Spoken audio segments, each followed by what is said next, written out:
L'étoile brille dans l'obscurité. Les poings levés cherchent la clarté.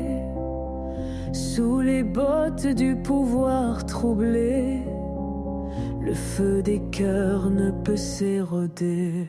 Debout au fond de la galaxie, des chaînes tombent dans un cri uni. L'espoir court à travers les ombres, un feu sacré que rien ne plombe.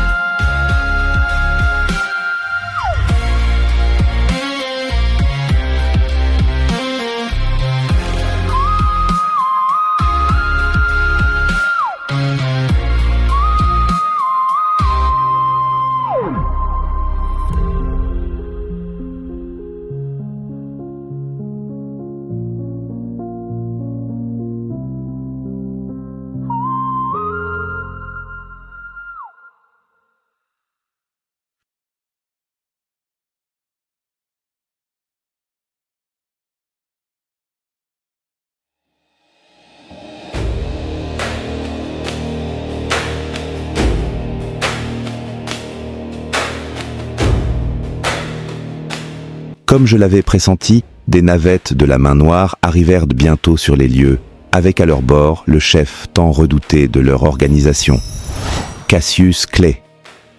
Eux aussi avaient ressenti l'onde de choc et aperçu depuis le ciel l'éclat de lumière qui avait émané de moi lorsque j'avais absorbé la pyramide. En arrivant, ils pointèrent tous leurs armes vers moi, prêts à faire feu. Ils savaient qui j'étais, le très redouté chien de garde du grand prêtre Arras. Leur chef s'approcha, accompagné d'Éryditte, son bras droit. Elle nourrissait une haine viscérale envers les chiens de garde. Les rebelles nous considéraient comme des traîtres, et s'ils avaient l'occasion de nous tuer, ils n'hésitaient pas une seule seconde. Il en allait de leur survie. Éryditte, son bras droit, avait été laissée pour morte lors d'une traque menée par nos troupes. Son corps avait été violemment mutilé par le souffle d'une explosion durant un affrontement. Pour survivre, elle avait subi des augmentations technologiques et était devenue une cyborg, un organisme biologique partiellement greffé à des prothèses mécaniques. Ils avaient devant eux le commandeur en chef des chiens de garde. Une belle prise. « Chef, des vaisseaux Yamnaya approchent. Ils seront là d'un instant à l'autre !» cria l'un des rebelles. Alors que ces hommes maintenaient leurs armes braquées sur moi, Cassius me regarda attentivement, l'air surpris, puis dit avec un sourire : « Commandeur Ézéchiel, je suis surpris de vous voir ici, si loin de vos maîtres que vous affectionnez tant. C'est un traître. On a enfin l'occasion d'en finir une bonne fois pour toutes. Éliminons-le et partons d'ici. Ça va grouiller de gris dans les parages. Tue-le, Cassius, dit Éryditte en colère. Tu as pris un objet qui m'appartient. Où est la pyramide? Qu'as-tu fait de l'héritage de nos pères? Me lança Cassius, furieux. Je ne sais pas ce qui s'est passé, répondis-je. Il pointa alors son arme vers ma tête, prêt à m'abattre, mais une voix s'interposa. C'était un homme âgé parmi les rebelles. « Ne fais pas ça, Cassius. N'as-tu pas vu la lumière? Nos ancêtres l'ont choisi. C'est notre libérateur. C'est comme dans mes visions. Orion, vieux fou, tu sais très bien que je ne crois pas à ces balivernes. Il n'y a que nous contre eux. Non, Cassius, c'est un Kakéa, j'en suis sûr. Les Kakéas sont une légende du passé, tout comme Yamnar. Lui, c'est un chien de garde, et il n'hésitera pas à t'envoyer 6 pieds sous terre à la première occasion, rétorqua Éryditte, folle de rage, en armant son arme.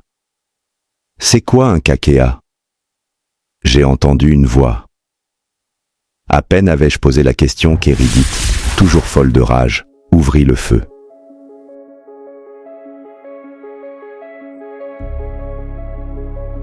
Aussitôt, mes yeux s'illuminèrent comme des lampes. En une fraction de seconde, j'étendis ma main droite dans sa direction, en compressant le temps.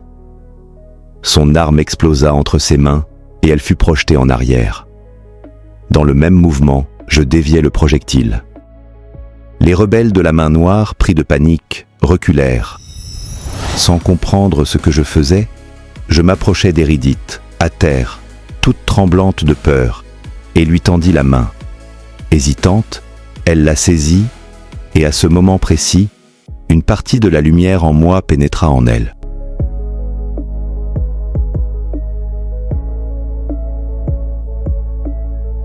Ses implants mécaniques explosèrent et se détachèrent de son corps, remplacés instantanément par des membres humains, bien vivants.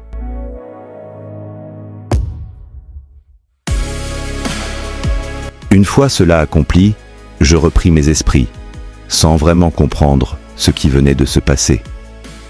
Ceux qui avaient assisté à la scène avaient l'impression d'avoir été témoins d'un miracle. Hérédith elle-même n'en revenait pas. Sous le choc, elle resta sans voix. Sans plus attendre, les rebelles s'enfuirent dans leur navette, car des vaisseaux militaires rascasses approchaient dangereusement de la zone.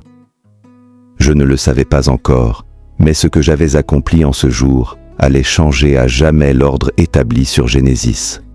Le pouvoir qui s'était éveillé en moi n'était pas simplement une force destructrice ou défensive.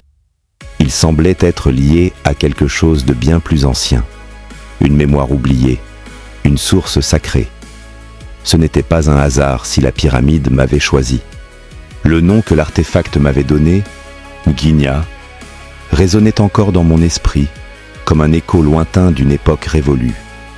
Alors que les vaisseaux Razka s'approchaient dans un grondement assourdissant, je remontais à bord de ma navette. Le sol vibrait encore de l'onde de choc que j'avais provoquée. Les systèmes de navigation m'indiquèrent qu'un canal crypté venait de s'ouvrir. Je reconnus le sceau de l'état-major des chiens de garde. Commandeur Ézéchiel, ici le Haut Conseil. Votre signal biométrique a subi des interférences étranges. Quelle est votre position? Que s'est-il passé? Je suis en vie. Mais ce que je vais rapporter ne peut qu'être transmis par liaison sécurisée. J'ai besoin de voir le haut prêtre Arras en personne, immédiatement. Un silence pesant suivit ma déclaration. Puis la voix me confirma l'ouverture d'un couloir de retour prioritaire vers la capitale de Genesis, Jéricho.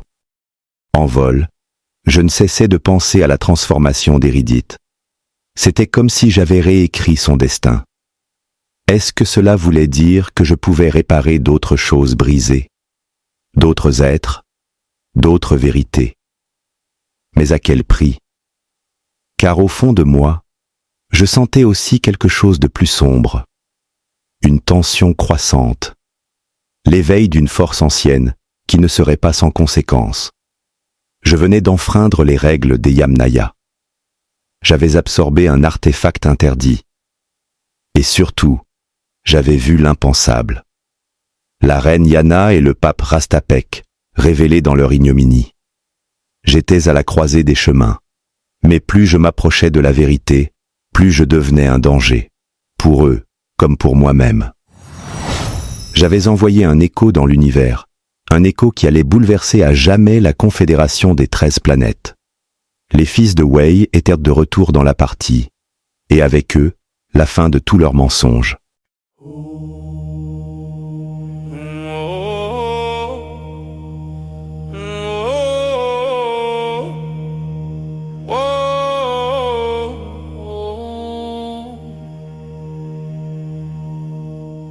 Beneath the sky where shadows fall, the roots are deep, they hear the call. We stand unbroken. We stand tall.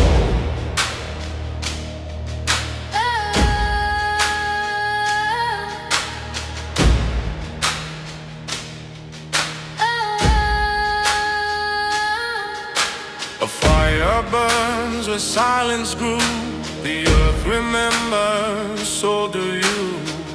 The wind it whispers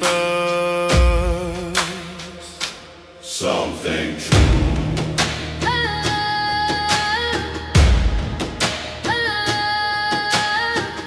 They try to bury the seeds we sow, but we'll rise, and they will know we are the thunder, we are the rain, we are the voices they can contain. Through every storm, through every chain, we rise, we rise, we rise again.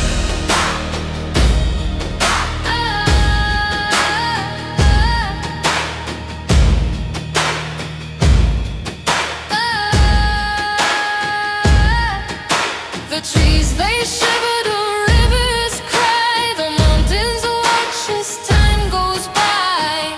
But we are here. We won't deny.